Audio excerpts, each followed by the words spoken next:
Good morning, everybody. We're just going to give Instagram a moment to catch up, come online, and then we're going to get started with this morning's topic, which is about joy, about how to allow joy to be more primary in our lives again. Okay, Instagram's almost there. Okay.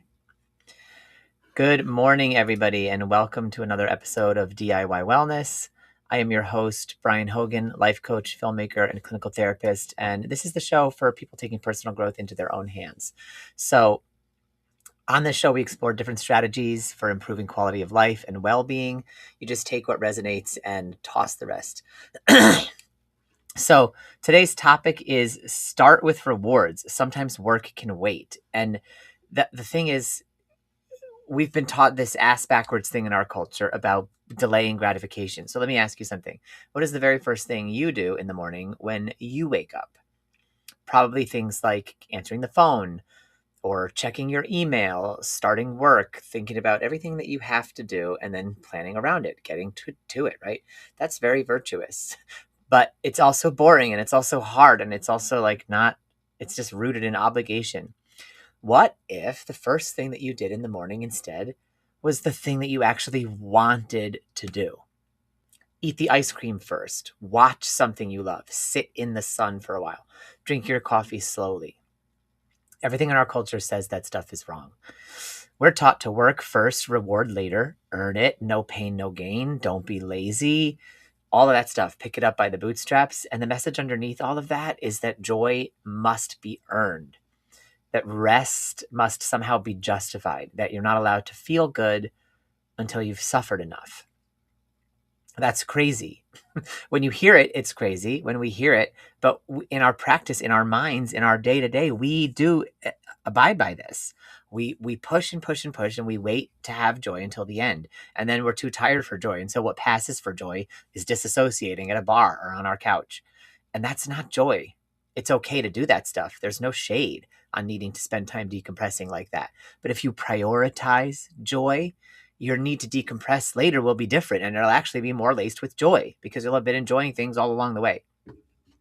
So they did this marshmallow experiment a long time ago that seemed to make it seem like delayed gratification was the tried and true way. But follow-up research actually showed that kids delay gratification in a specific situation, which is when they trust the environment.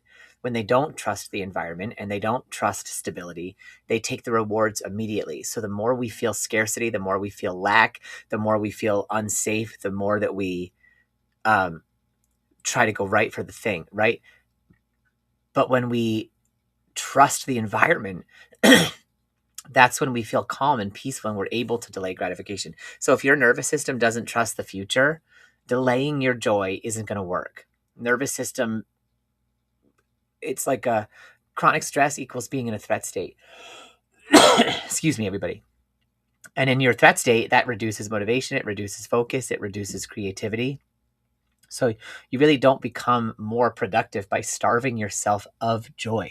You actually become productive when your system feels safe and resourced and connected. And so by allowing yourself to think about in the morning, what do I want to do? And then doing the very thing you want to do, even if it's like, I want to go jet skiing, do that. And then do a little bit of the work after when you're all charged up and riding the wave, no pun intended, of having jet skied. So the thing is also that energy, that grind, push, overriding energy, it's like force.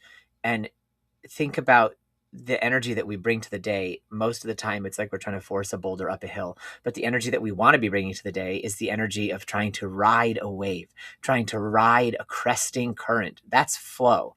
So we mostly try to force ourselves through our day with grind, push, override. But we're intended to flow through our day with momentum, alignment, surrender, and energy. So that's what I'm talking about here, is finding a way to align up with the flow of your energy, the flow of your joy, the flow of your integrity. And that comes from allowing yourself to have the rewards right away, first thing in the morning, not because you deserve them, not because you earned them, not because you did anything to get them, but because they spark joy, and joy gets you through the rest of the day. In Taoism, They say the more that you force things, the less you achieve. In Buddhism, it's described as craving, creating, suffering. And in Zen, they talk about this concept of effortless effort, which is about like moving through and allowing things, like the way a river moves around all of its obstacles and just effortlessly reaches the ocean. We, instead of being like the boulders, want to be like the river. We want to flow more. And the way to access that flow state is through joy. Joy is the entry point. And so because joy is the entry point, you have to do joy first. The thing that you do, if you want to get into a room, the first thing you have to do is enter. And so if you want to get into the flow, the first thing you have to do is joy. Period, full stop. Force exhausts the system. Flow emerges when resistance stops. When does resistance stop? When we're enjoying ourselves. And we're meant to. We are meant to enjoy our lives. Dopamine is not about reward. It's about anticipation and motivation. So when you give yourself small, immediate rewards, dopamine rises, energy increases, engagement increases. What that means is that starting with rewards actually fuels action. So I have a friend, I have a colleague, and I have a client both who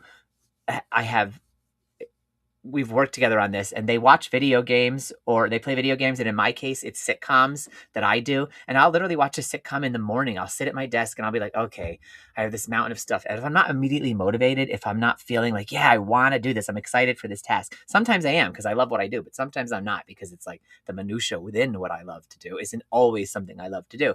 And on those days, I'll be like, all right, I'm going to do maybe a little bit of work. And after like 5-10 minutes, if that's not starting, if it's not sparking joy, if it's not getting my momentum, then that's a signal to me. Go do something more fun, go take a walk around the block, or go snuggle up with some blankets and watch one episode of a sitcom. I mean, we're talking 22 minutes, folks, 22 minutes, and if you watch two, gasp, 44 minutes, and then you're still back at it.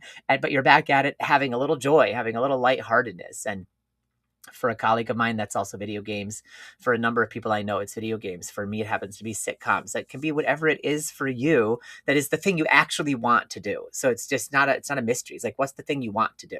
And then do it right away. Do it and let it fill you up, and then do the other stuff that you want to do a little less after, when your cup is more full. I take mini breaks throughout the day, all day, and I do this with sitcoms on the days that I'm doing stuff that's hard, or stuff that has a learning curve, or stuff that pushes against what I think of as my identity, and I'm trying to like rise up over my mental hurdles. Days like that, you need breaks, and it's okay to take them.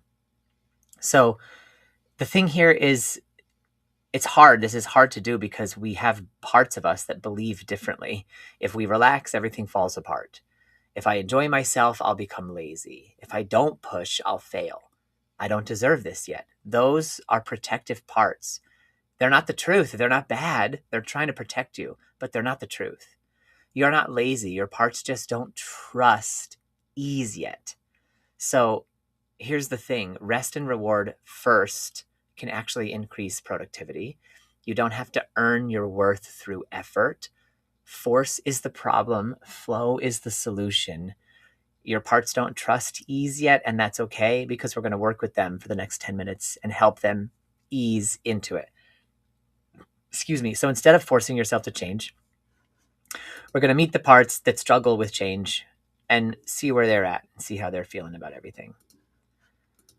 Okay, so what I'd like you to do here now is we're just going to spend 10 minutes together in a bit of a S.H.I.F.T practice. S.H.I.F.T stands for Somatic Holistic Internal Family Transcendence. It's a blending of nervous system regulation and IFS-inspired parts work. So just take a breath, let your shoulders drop, and think of something you want to do, something you actually want to do, but you feel like you shouldn't do it yet. Notice what comes up. Just notice what comes up for you as you tune into something that you want to do, and then begin tapping on the side of your hand. And remember, EFT and the S.H.I.F.T model practices here are repeat after me practices, and they're eyes open practices. You can close your eyes if you know the tapping points, so that's fine. But if you don't, it works just as well with your eyes open, and you do it with your eyes open, and you can follow along with me, so you don't have to worry. And if anything I say doesn't totally ring the chime of truth for you, then don't repeat my words, change them in real time to words that do ring more true for you. Okay. Even though part of me believes I have to work before I can enjoy anything, I honor how strong that belief is. Even though relaxing first feels wrong,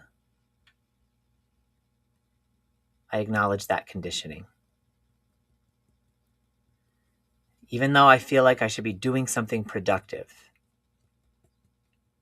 I'm open to noticing that pressure. Top of the head. I have to work first. Eyebrow. I should be doing something. Side of the eye. This pressure to produce. Under the eye. This urgency. Under the nose. I can't relax yet. Collarbone. There's more to do. Under the arm. This push to keep going. Okay, stop tapping here. Put your hand on your heart if that feels aligned and just reflect. What does this part or these parts believe would happen if you rested? Just notice that. Notice what comes up for you.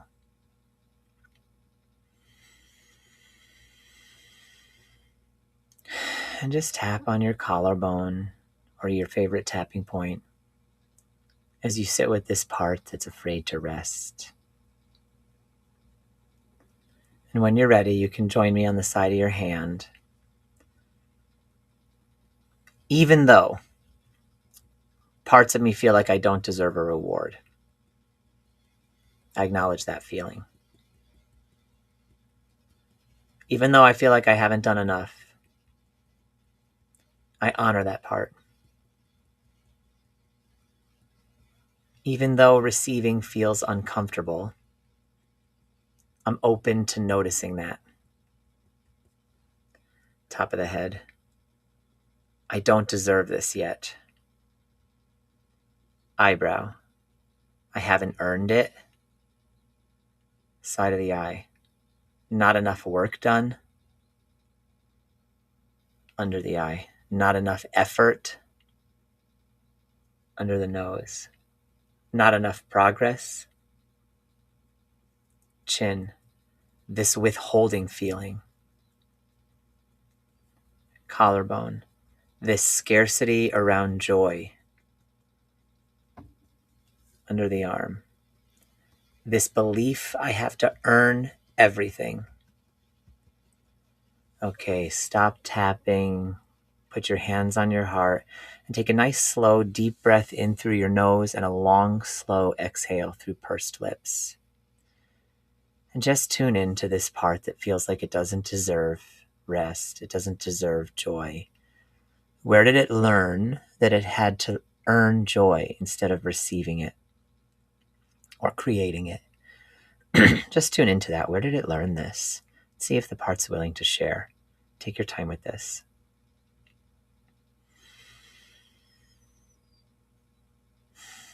And when you're ready, and not a moment before, you can just join me again in tapping.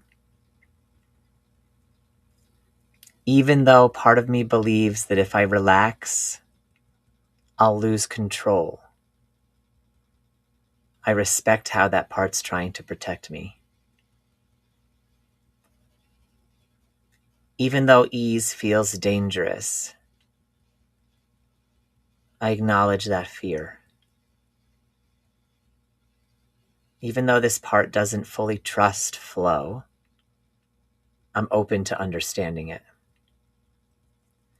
Top of the head. If I relax, everything falls apart. Eyebrow. I'll lose control. Side of the eye. I won't get anything done. Under the eye. I'll fall behind. Under the nose. I'll become lazy. Chin. This fear of letting go. Collarbone. This need to control everything. Underarm. This part is trying to keep me safe. Okay, stop tapping there. Take that nice, slow, deep breath in. And just tune into this part and see what would this part need to feel safe enough to soften, even slightly. And just see if it's willing to share. And if not, that's okay. Just your presence with the parts is enough. What would this part need to feel safe enough to soften just a little and allow you to experience joy? And maybe do what you want first. Okay, we're going to do one final round of tapping and then a brief visualization here at the end. Even though parts of me resist starting with reward, I'm open to something new. Even though this feels unfamiliar, I'm willing to experiment. Even though I don't fully trust this yet, I'm open to letting in a little ease. Top of the head. Maybe I can start with joy. Eyebrow. Maybe ease is allowed. Side of the eye. Maybe I don't have to earn this moment. Under the eye. Maybe this can support me. Under the nose. This gives me energy. Chin. This is not weakness. This is wisdom. Collarbone. This is wisdom. Underarm. Maybe I can receive. Okay, stop tapping there. Close your eyes. Put your hands on your heart. Take a nice, slow, deep breath in through your nose. And a long, slow exhale through pursed lips. And imagine your day in front of you. But instead of starting with pressure, you start with something you love. Coffee slowly, music, sunlight, silence, video games, sitcoms, whatever it is for you, that you don't withhold it, that you allow it pretty early in the morning, pretty early in your day, at the upfront side of your routine. And notice your nervous system, notice your energy. Now imagine moving into work from that place of having been filled up by your joy. Not forced, not drained, but charged. Rest and reward can increase productivity. You don't have to earn your worth. Force is the problem. Flow is the solution. Your parts don't trust ease yet, and that's okay. You're allowed to start your day with joy. You're allowed to feel good before you produce, and you're allowed to break the system. In fact, it's good that you do. It's time for the system to crumble away. So DIY wellness means do it yourself, but that doesn't mean you have to do it all by yourself. So keep tuning in here Tuesdays at 8:30 a.m. Eastern. Until then, keep taking personal growth into your own hands. I trust you, humanity. See you next week. Bye.